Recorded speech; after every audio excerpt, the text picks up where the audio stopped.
Are we alone in the universe? Is there life on Mars, or Neptune, or Saturn, or Jupiter, or the moon? Or, well, if you were reading any newspaper in the turn of the century, but more than likely a New York newspaper, you may be under the impression that yes, human life is on every planet in the solar system, and also you can astrally travel there, and better yet, you can develop psychic powers and predict the future. For the low price of $1 or maybe $5 or maybe $300, you can head on down to a magical place called the Occult School of Science in the even more magical place of New York City, and hear some riveting lectures from a mysterious mystic named Madam Vesta La Viesta. Now, we are no stranger to weird hoaxy cranks in New York City on this channel. Longtime viewers will remember the tale of Juanita Clivet, the Greenwich Village girl who claimed to be Sappho reincarnated. Stories like these are a natural consequence of spiritualism, which gave rise to interest in a big wave of Christian-friendly occultism. And many mystics and seers abounded in the early years of the 20th century. Here in Chicago, we had several of the country's very first occult bookstores. And in my video last year about the Witches of Whitewater, we explored the spooky spiritualist school in Wisconsin, where people learned to do seances and ghost communication. New York City, of course, attracted these types too, given that spiritualism was birthed in upstate New York, becoming home not only to the Occult School of Science, but the Cosmological Center as well, and a regular character in both of these places was Madam La Viesta. A short and blind woman of mysterious origins, Vesta La Viesta made the shocking claims to the press that she had traveled to other planets and discovered astonishing spiritual secrets that could awaken humanity's better nature and teach people a higher form of love. She was also, obviously, completely out of her mind and very, very scammy. So famously so, she would go on to inspire songs, burlesque Ziegfeld comedies, cocktails, and more. And yet, Vesta La Viesta has largely been forgotten by history, and I think that's a crime. I love a weird historical crackpot, and I support women's wrongs. Come learn with me. But first, a word from today's sponsor, Storyblocks. As a YouTuber who does literally every step of the video making process by myself, I gotta tell you, about 50% of my editing time is spent on locating, organizing, and downloading my editing images, assets, music, and more. It's an arduous, slow process, but one that has gotten so much easier since I started using Storyblocks. Storyblocks is a massive database of stock media for any sort of art or production you could be working on, helping you or your business bring your products to a new level without the unnecessary extra cost. Storyblocks has an unlimited model, so you never have to worry about running out of credits or rationing what assets you absolutely need. With unlimited downloads of high-quality, diverse video, templates, music, sound effects, images, and more, you can choose between an annual or monthly plan that fits your needs with no extra fees. The templates are incredible, and there's options for whatever editing program you prefer. I use DaVinci Resolve, and I have found it super easy to use the DaVinci Resolve templates and motion graphics, animations, overlays, and more. And of course, any creator knows how frustrating it is to keep track of all of your licenses. We have to download a bazillion assets and clips per project, so Storyblocks having a very clear-cut, full coverage licensing helps immensely with channel whitelisting integration to help make sure that you don't hit any accidental copyright alerts. It's been such a relief to have a solid go-to platform for most of the assets that I need, and high-quality ones too. To get started with unlimited stock media downloads at one set price, head to the link in the description below. Thank you so much to Storyblocks for sponsoring this video, and now let's get back to learning about Vesta La Viesta. It's a little bit hard to track Vesta La Viesta before 1904 or 1902-ish,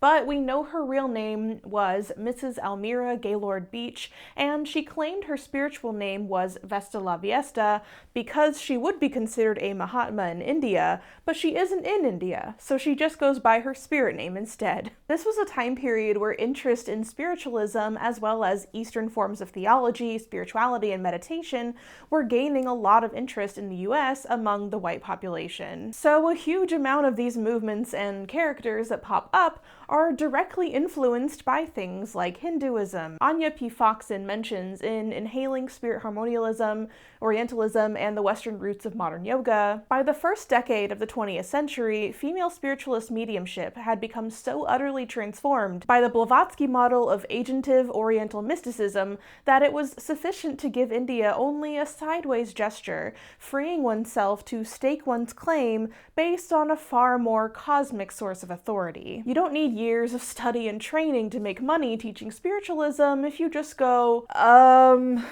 I learned it from ghosts? What Foxen means by the Blavatsky model of agentive Oriental mysticism is in reference to theosophy ideas started in 1875 by Helena Petrovna Blavatsky, a Russian woman who claimed to have a spiritual awakening during her travels in Tibet and India, which we don't really know for sure she ever went to, actually. Blavatsky was a classic occultist crank, but she was unique in that rather than claiming that spirits were speaking through her, like the Fox sisters, she said that she could instead control the spirits. She borrowed many ideas from India and Tibet while never fully committing to their influences, hence Orientalist mysticism positioning her as a superpowered prophetess. Vesta La Viesta was only slightly less Orientalist in that she borrowed some vague ideas, but wasn't really married to trying to be seen as a yogi or anything. She was like closer to a wizard or something. In 1902, she made her big debut on the scene being mentioned in an article in American Illustrated magazine. Cover your heads in shame, you Teslas and Edisons who have tried to send signals to Mars. What you could not achieve, a woman has done. Yes, Vesta La Viesta is no mere dabbler in speculation. No, she speaks of what she saw, and truly wonderful are her accounts. But perhaps it is more interesting for us to know that the people of Mars have been trying to communicate with us for thousands of years, and I believe that our failure to read and answer their messages proved that our Earth was uninhabited. Fortunately for the dwellers on both planets, Vesta La Viesta has dispelled this error of theirs. Unfortunately, Vesta La Viesta is forbidden by the spirits that rule her to make public the methods by which the ordinary mortal could make the same voyage that she made. After that, she made herself a regular character in the press, giving lectures at New York's Cosmological Center at 36 West 27th Street.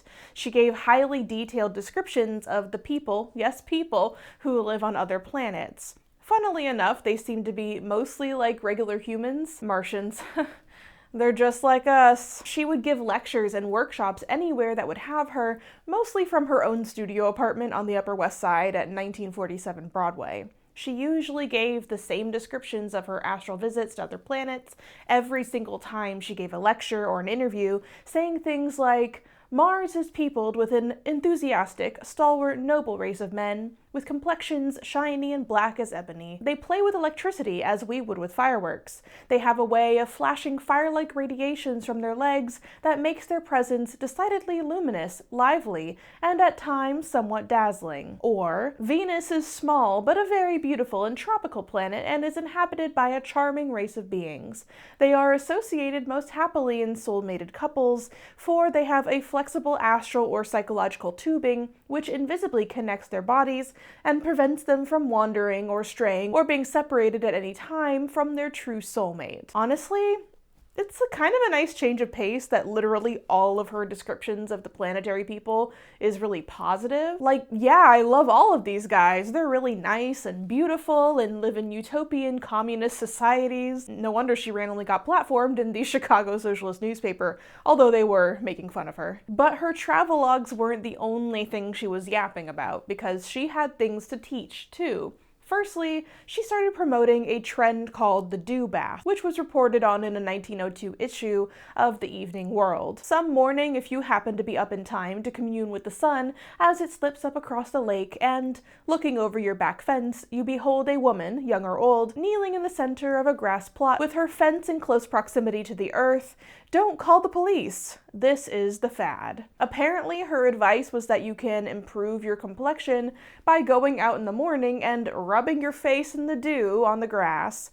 Never explained why, though. At another lecture, she said she loves to get naked and stand in the yard behind her house in the dark of night and allow dewdrops to fall over her until she is happy. Most famously, she invented, or rather discovered, something called the soul kiss. Madam La Viesta said in an interview, "I have met my affinity, but not on this earth. I live in his kisses. It is like a million miles long kiss that he sends me. Each breath sends a thrill like tiny currents tingling through the whole body. He cannot come to Earth, because Earth is the hell of the universe. But anyone may enjoy the soul kiss if they will but spend a little time in the new osculatory mood, and many philosophers are studying it now. It makes the soul reach one's affinity on any planet." Oh, yeah, I have a boyfriend. He just goes to another planet. It's because Earth sucks, but we send each other soul kisses all the time. You've probably never heard of it. Sure, Jan.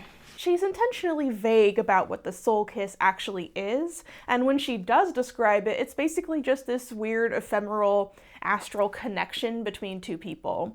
People obviously thought that this was hilarious, and the story spread around like an early meme. As a result, Madam La Viesta held onto the soul kiss thing for literal decades, actually apparently leading to her arrest in 1912. According to the December 1912 issue of the Daybook, a Chicago-based popular news publication, a young lady detective named Isabella Goodwin popped into the now 50-year-old Madame La Viesta's New York parlor and asked her to read her palm. La Viesta replied that palm reading is so outdated, and instead asked Goodwin to close her eyes, look at her with her third eye, and tell her what she sees. The detective sergeant said, green? "Ah," La Viesta said, "then your soul is green.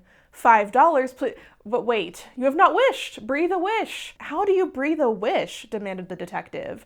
"You just breathe it," explained Madame lucidly. "All right, I breathe a wish to get married," said the detective. "You will be in 5 days," said La Viesta. $5, please." "But how shall I know the man?" said the detective. "Whenever you see a man in whom you are interested, soul kiss him." "But I cannot go around soul kissing men like that," Detective Goodwin protested. "I'd be arrested." "Ah," said Madame sadly, "I see you do not understand. You have the common, ordinary, vulgar idea of what a soul kiss is. But that idea is not right. Far be it from such. This is the way to soul kiss." And thereupon she described the proper way set forth above. "And the charge is $5, please." "The charge is disorderly conduct," said Mrs. Goodwin, and showed her star. After the seeress had come out of her trance, Mrs. Goodwin led her to the Woman's Night Court, where she told her experiences. Then Madame was placed on probation with express orders not to go on adding to the already alarming crop of soul kisses. Personally, I'm on La Viesta's side in this kerfuffle, and not just because I'm anti-cop, even girl boss cops. What do you mean you went to this lady's home, a lady famous for telling people about soul kisses and interplanetary travel, just to arrest her for doing the honestly harmless thing that everyone knows she does? If you walk into the $5 psychic scam parlor and then get mad that the lady there asks you for $5 after she just told you some crazy shit, I'm sorry, that is fully on you. Of course, not all of Viesta's services were so cheap, although $5 back then translates to about $167 today, so it's not really a steal. But one of her classes teaching the soul kiss could run you $300 or $10K in today's money. Definitely a racket. But again, not to victim blame, but if you're dropping that much money on a class to learn how to spiritually kiss people, then maybe you deserve to be scammed? The New York Sun reported in 1907, Madam Vesta La Viesta has just completed a sort of astral cook's tour from planet to planet, and she spent at least a day or two on each sphere in the heavenly solar plexus. In her party were 31 souls, many of whom are unknown to her in the flesh, but as the body is but the material covering of the astral or ethereal ego of aesthetic transcendental witherwords, what's the difference? Besides, yesterday was Christmas Eve, when one gets away with anything. Apparently, a bulk of her lecturing was that any hardship or illness that anyone has is completely self-inflicted. You only believe you have that problem, so you can make it disappear by pretending it doesn't exist. She also said that finance is a delusion, although she claims she can teach you to become wealthy and successful, so who knows. Regardless, apparently any money doesn't exist on any other planets. But money definitely exists on the hell of the universe Earth, and Vesta La Viesta and her pals were cooking up all sorts of random rackets. In 1913, she put out an ad with the Occult School of Science reading, "Mysterious secrets of success at last revealed. How the world's greatest financiers have gained wealth and popularity. A group of scientific seers and yogis have at last perfected a simple method. It enables anyone to control the thoughts and acts of others." Also in 1912, she claimed she was summoning the spirits of King Henry VIII, Baron Rothschild, Dante, and Jesse James for card games. Her other courses offered included one on how to make a gold vibrator, not in the way you think, that locates gold and silver ore, as well as buried treasure, so kind of like a metal detector for treasure. Also a course on how to make your skin fireproof, how to read sealed messages, and how to read minds. At some point, according to the New York Tribune, her and a friend named Mrs. Thayer attempted to sell a box of spirit cigars for $5. They reported, when Mrs. Thayer, who has a habit of passing through walls when she feels too confined, called upon the spirits once while she was visiting Miss La Viesta, and pop! There came through the wall, Miss La Viesta was there and saw it, a bottle of Rhine wine and a box of cigars. Mrs. Thayer got real mad and said,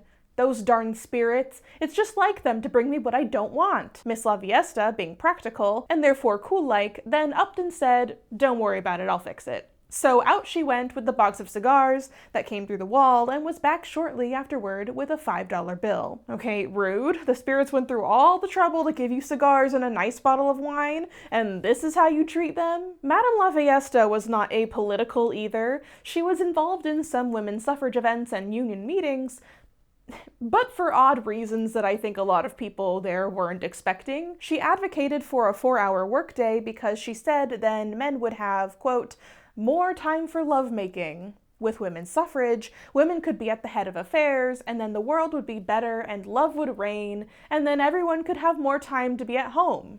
Canoodling. At another conference for the Medico-Legal Society, Lord knows why she was there, Madam La Viesta stood up and said, "I can tell you how to cure disease in 5 minutes. Absolutely, cured in 5 minutes. Disease is a thought crust over us. We think we have something the matter with us, and we think and think and think, adding layer after layer of disease upon us, and finally we are stifled. What is my remedy? Put on a loose gown. Shut your eyes and shut in your mind. Use only the third eye. Say to yourself, I love God, I love God, I love God. I love God with all my heart and soul and being."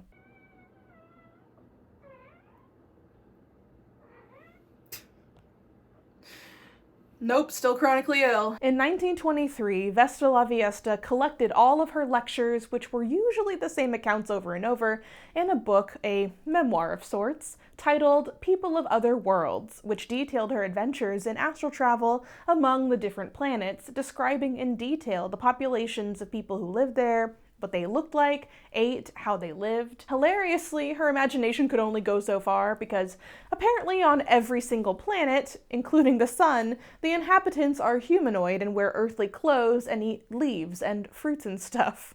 On the sun, the people are 8 feet tall, bald, and they glow and glimmer like gems. They have magic powers, and the sun is where all life forms are spiritually born, as in where their soul comes from. La Viesta says that of course this means that Jesus Christ came out of the sun. Duh. On the moon, people are 6 to 7 feet tall, flat-chested and broad-shouldered, with thick brown hair and huge blue eyes. They live in moon communes devoid of poverty, wearing loose, flowing robes with metal badges to keep them from being struck by moon lightning. On Jupiter, there are millions of men and women who all look alike, but there are no elderly or children. They are 5 feet tall with enormous brown eyes and brown hair, wearing breeches and sack coats or princess-cut dresses, stockings, and flannel shoes. Where all these people are getting these materials or style inspirations from, La Viesta never clarifies. Also, the Jupiter people can transform into huge frog monsters. apparently. Mars has dark-skinned people who live in marble caves and have horses, two-mouthed cows, and other livestock as pets. They have a huge tree that grows eels and serves as their main food source. Apparently, because all of these planets have no children, the children are born out of the ether on Mercury, which is like the baby-producing planet. The babies from Mercury have wings on their necks, which they use to fly to other planets, like shooting stars. Some of them stay on Mercury, though, and grow up to be 8 feet tall. Most important was La Viesta's trip to Neptune, where she learned of the poet's beverage, or the elixir for prepared souls, which she went on to yap about to any journalist who would listen. She wrote, "It is made up of a universalized physical substance, made of the essence of being, which the manipulators dexterously handle, and with a kind of tweezers gently apply it to the individuals to be surcharged. Then the neophyte, who is thus especially prepared, becomes all anxious and eager to inhale this effervescence or breathe this elixir. The entire being is tensioned up until every fiber is taut, and the whole body is aquiver with expectancy, greatly exciting the medulla oblongata and stimulating the sublingual and salivary glands, causing them to splatter like a spray of ether forced from a siphon, and causing the tongue to wobble about in an ecstasy of pleasurable devotion. Then the individual sinks into a delightful state of coma, when the attendant places him in a reclining position and covers him over with a soft and voluminous coverlet. He is thus to slumber indefinitely in a peaceful sleep until the poet's faculty passes through the transitory stage. When the individual wakes, he begins writing with a tremendous delight." Need me some of that, honestly. It was also here that she discovered the soul kiss, which she then, of course, endeavored to tell the whole world about for decades to come. Now, by the time she published People of Other Worlds, Vesta La Viesta was well known to be a crank by many people. Of course, she remained a very invested character in occultist and spiritualist spheres. She was advertising her book and services in occult magazines as late as the 30s, but goes radio silent shortly after, as far as I've found. But she must have still been at it, and fairly successfully too, unless she was operating with some sort of inheritance, or if her husband was wealthy, whoever he was. Because from the late 20s to 30s, she was closely involved with aviation pioneer Stanley Gale Beach, who was likely related to her, but we don't really know how. Based on their correspondence in the Yale archives, he even acted as her secretary for a time. Like, what did this wacky lady have going on that she was keeping this engineer and inventor as a secretary? He had a turbulent personal life, and La Viesta was blind, so it makes sense that once they became friends after he became interested in spiritualism, that he would be down to help her. Editing Kaz here. A couple weeks ago, sent a email to the Yale Archives, who in their Stanley Beach collection have a collection of Vesta La Viesta's actual letters and personal effects, receipts, etc., because he worked with her. And I thought that looking through these would be so helpful in trying to determine how serious this woman was. And even after reading them, it's hard to tell. They only just now got back to me with the scans, and I've read through them. At some point, she put out a ad in one of these newspapers requesting a financial backer. And her goal was to get some financial startup from some sort of third party to help fund her shows that she could run. She said she ran some shows on like a few New Jersey boardwalks. She wanted to rent out Carnegie Hall, and she was just talking on and on about how much money she could make from these shows because people would like come to her asking to heal their illnesses and stuff, which is really quite sad. There was one letter where she said that she sometimes makes so much money she is too tired to count all of it that's in the bag at the end of the day. This one guy in particular, a certain mystic named Professor A.F. Piper, who I was not able to find any other information on. I'm sure if I had more time I could. He wrote to her asking to be business partners, saying that they could, if they got together and put on a show together, oh boy, they would just make so much money, it would be so successful. He's clearly a self-aware, like, mystic, like, he does this, like, clearly just like a basic magic show. Ouija board, magic trick stuff, illusions, And he writes to her and he's like, "We are like birds of a feather, Madam La Viesta. Let's join forces and make the greatest show the world has ever seen." And she writes him back and is like, "I'm glad you wrote to me. I have had the spiritual sight since I was a child, and let me send you my book. I was so busy this summer traveling to other worlds." And I'm like, okay, maybe she was genuinely serious. Either she was genuinely serious or she's just really good at keeping up the ruse, even to her compatriots. It's really hard to say. So the jury's still out on this one. She never did end up working with Professor Piper, as far as I can tell, because she realized fairly quickly he didn't have money to fund their show with. The mystery remains unsolved. Vesta La Viesta made a huge but largely forgotten impact on pop culture. The Soul Kiss was such a huge meme that it inspired a burlesque comedy of the same name in 1908, starring famous dancer Genet, and produced by Florenz Ziegfeld. It only ran a few months and never returned, but it was popular enough to then inspire the Soul Kiss cocktail, a drink perfect for the lovebirds out there who have a little bit of a sensitive side. I love seeing stories about eccentric weirdos like Vesta La Viesta. We'll never know if she had, some form of mental illness, or maybe she was just making shit up, but she was largely pretty harmless and was more entertaining than anything else.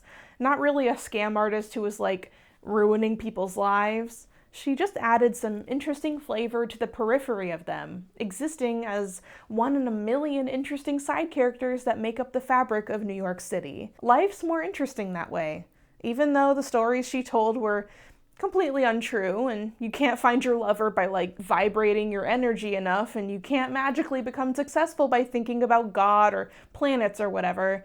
This was certainly a world she genuinely lived in her own mind. It must have been pretty magical. Thank you for learning with me about Madam La Viesta. I hope you all had a great holiday season and are coping well enough with getting back to work. Don't forget to grab a copy of my graphic novel, Liberated: The Radical Art and Life of Claude Gann. And until next time, wash thy hands, wear thy mask, and renew your passport before you astral travel to Jupiter.